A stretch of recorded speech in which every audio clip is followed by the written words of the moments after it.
crisis in the White House right now, a crisis in America right now.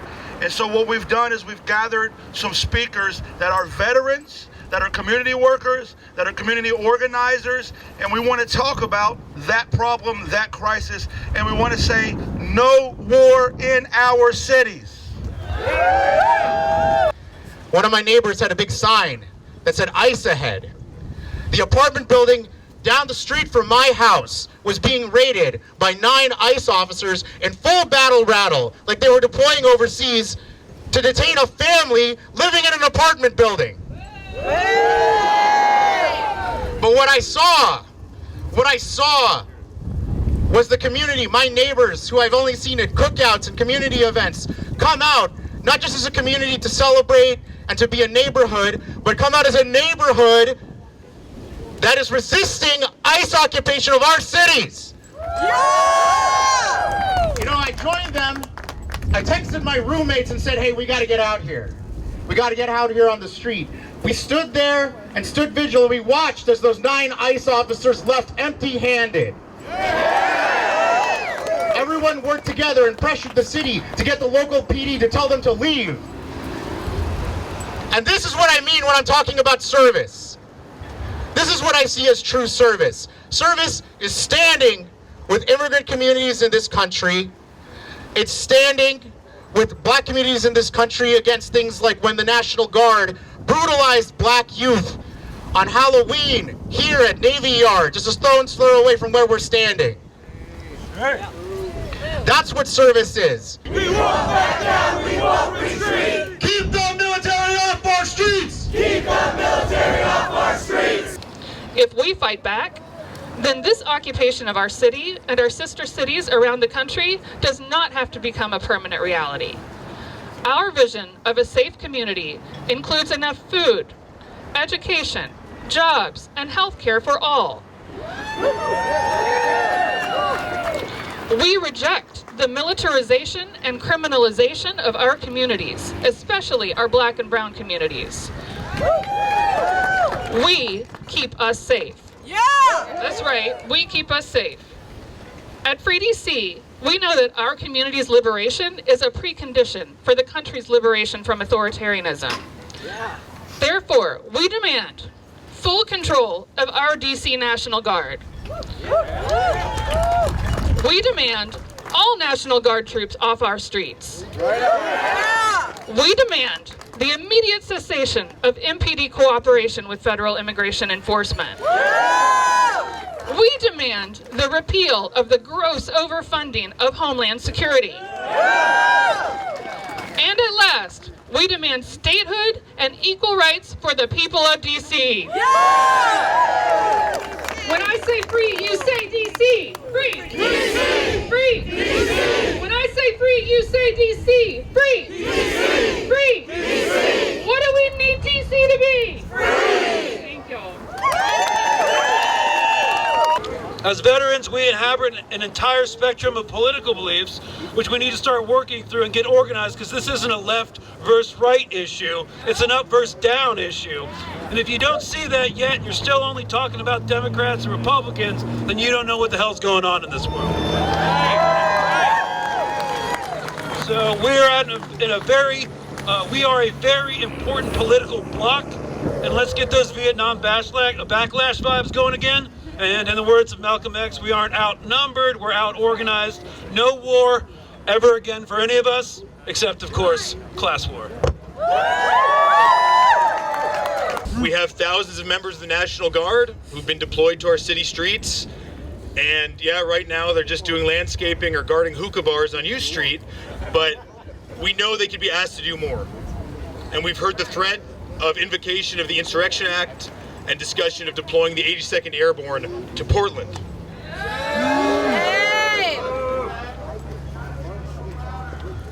When individual soldiers or junior leaders have to make judgments on their own about what's legal and what's moral, it means we've already seen the failure of a lot of norms, a lot of regulations, a lot of safeguards, and a lot of levels of the chain of command. But unfortunately, that's the situation that an increasing number of troops are finding themselves in today, just as I did. And unfortunately, most of them are not lucky enough to have the same support system that I enjoyed. Most of them do not know people in Washington, D.C. who can tell them, hey, I know a great national security lawyer. Hey, I can let you crash in my apartment. Hey, I will still be your friend and support you publicly if you decide to make this stand. I can't tell. Like I said, the unfortunate reality is that we're putting more and more troops in a position where it's going to be on them, right? It's going to be on a sergeant, a lieutenant, a private to make a determination about whether the order they're getting is legal, and sometimes in a split-second decision decide, right, shoot, don't shoot.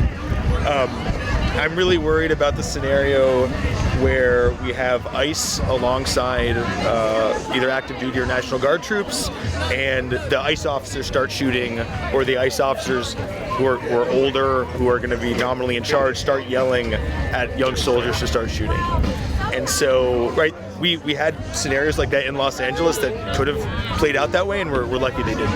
And so, really, the message is not to the members of the military themselves, but it's to everybody else, elected leadership and just regular folks, to start reinforcing that we will support both, like, morally and materially service members who try to obey the law and not follow unlawful orders.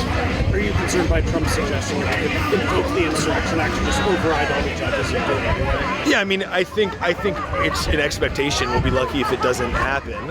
And again, we end up in the same situation, right? It's not illegal to put the National Guard all over D.C. or a lot of other cities. It's not illegal to invoke the Insurrection Act and bring the 82nd Airborne to Portland. So at that point, we have to rely, unfortunately, on individual officers, NCOs, soldiers.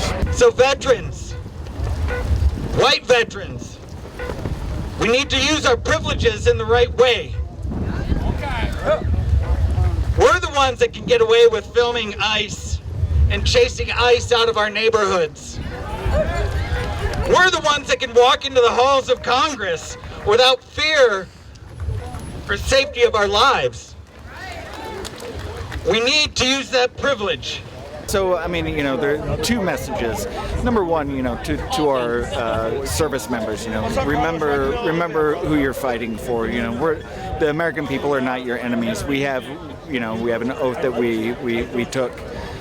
So just remember that. And these are your neighbors too. You don't get to go off to a far off land to try and forget about it. This isn't Afghanistan or Iraq anymore.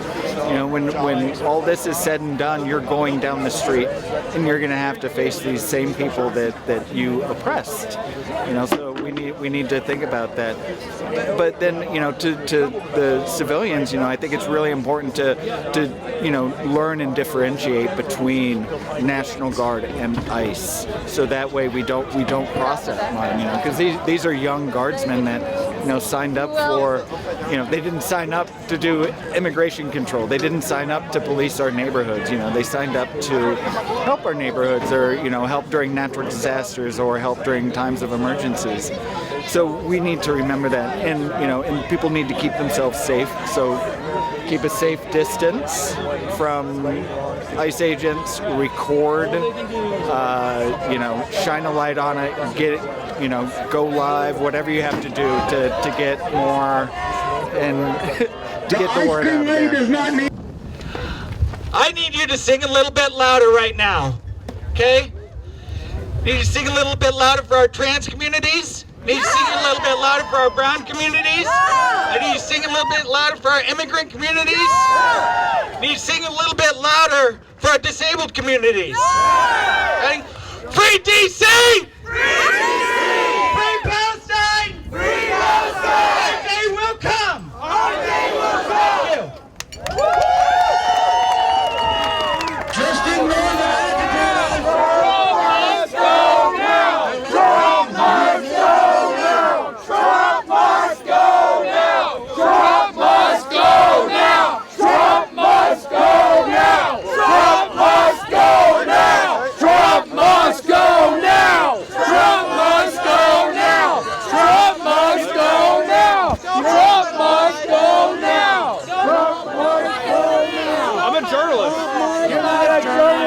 fucking Nazi. You're a fucking fascist supporter.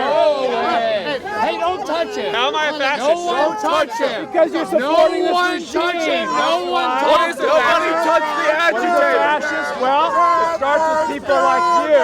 You don't recognize that we need to oppose, not support the actions that are being taken against the American people. What is it?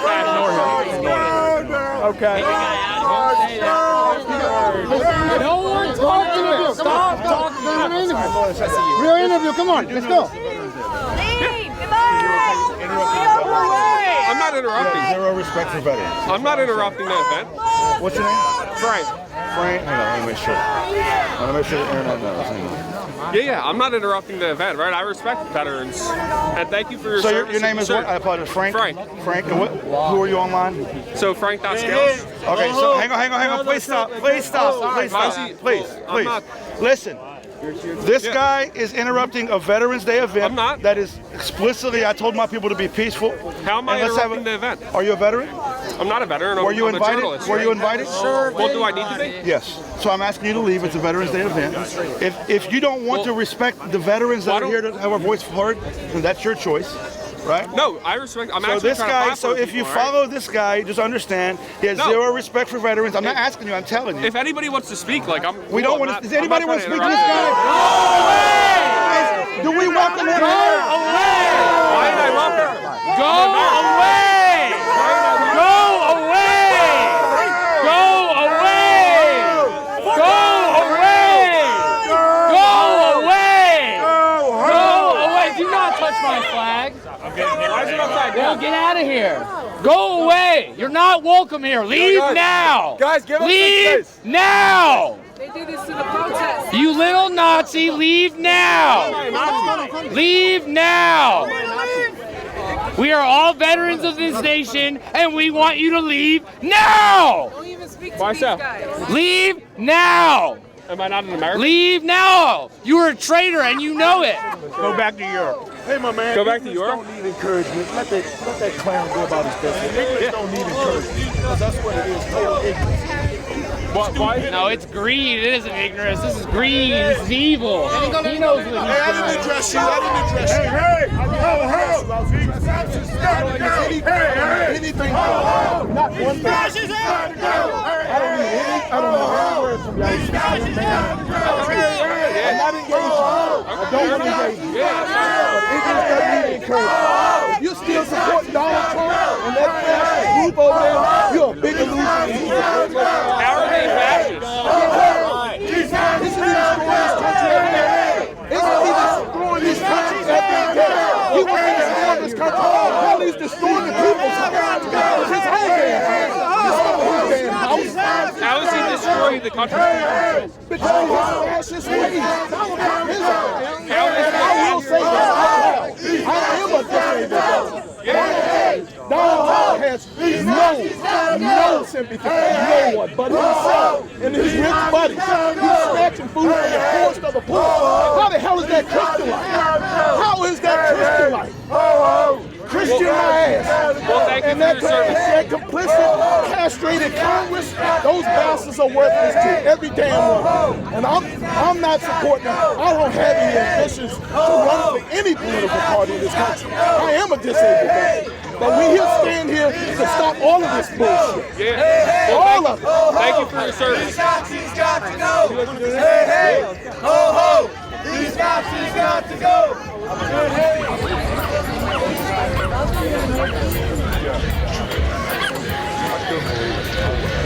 Go home, Nazi, go home. Go home, Nazis, go home. Go home, Nazis, go home. Yes, you do. Every time you speak, it's the second time. You accuse me of something I did. Thank you.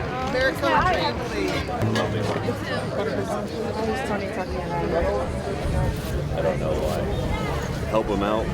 As veterans, we are not going to sit quietly while you use our military to intimidate our our communities, while you send your personal paramilitary and ICE agents to terrorize our communities.